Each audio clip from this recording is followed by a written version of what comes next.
ערב ראש השנה תשפ"ד, תהא שנת פתקי דהרי.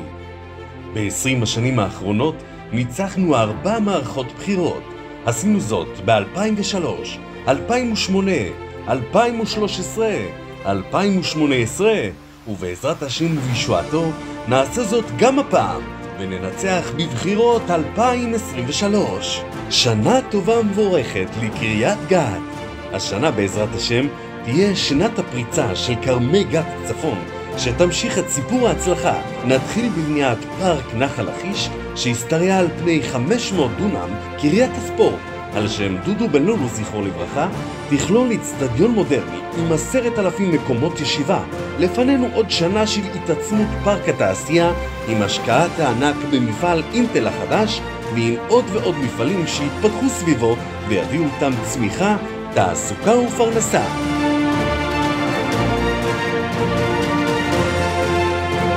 קריית גת, עיר שמחלפים סביב לה. השנה נקים את מחלף אינטל, גשר שיחבר בין כרמי גת צפון לכביש 40, וגשר קונסטרוקציה שיבנה כחלק מפרויקט קריית הספורט החדשה.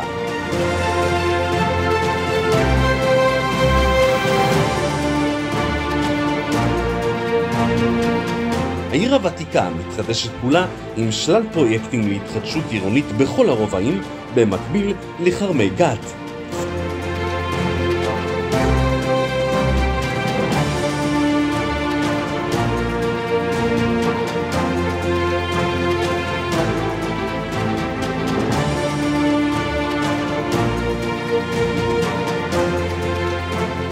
גם את תשתיות החינוך נמשיך לפתח בעזרת השם גם השנה, כדי לתת מענה לאוכלוסיית העיר הצעירה ההולכת וגדלה.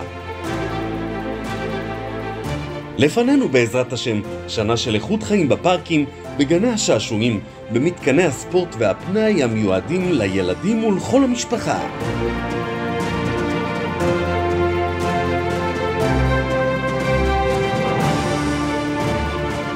בקרוב ייפתח בכרמי גת מרכז ביג חדש שיצטרף להצלחות הקודמות בתחום המסחר, הצרכנות, הבילוי וחוויית הקנייה.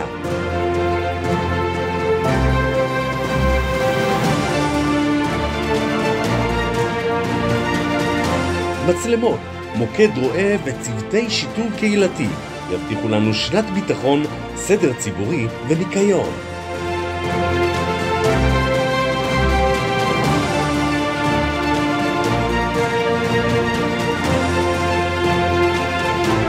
קבלו את היכל אדית המשודרג שיפתח בקרוב את שעריו כיאה לעיר, שזכתה 4 פעמים רצופות בפרסים של משרד התרבות. גם השנה יהיו כאן בעזרת השם מיטב כוכבי הנוער והצעירים, הפסטיבלים והאירועים.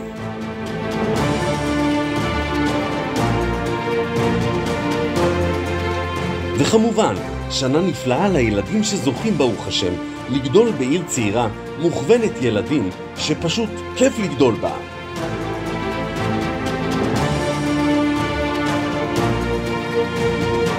קריית גת ממשיכה את סיפור ההצלחה בהובלת ראש העיר אבירם דהרי, שמנצח בחסדי השם על העשייה הברוכה, ומאחל שנה טובה לקריית גת, לתושביה ולכל הבאים בשעריה.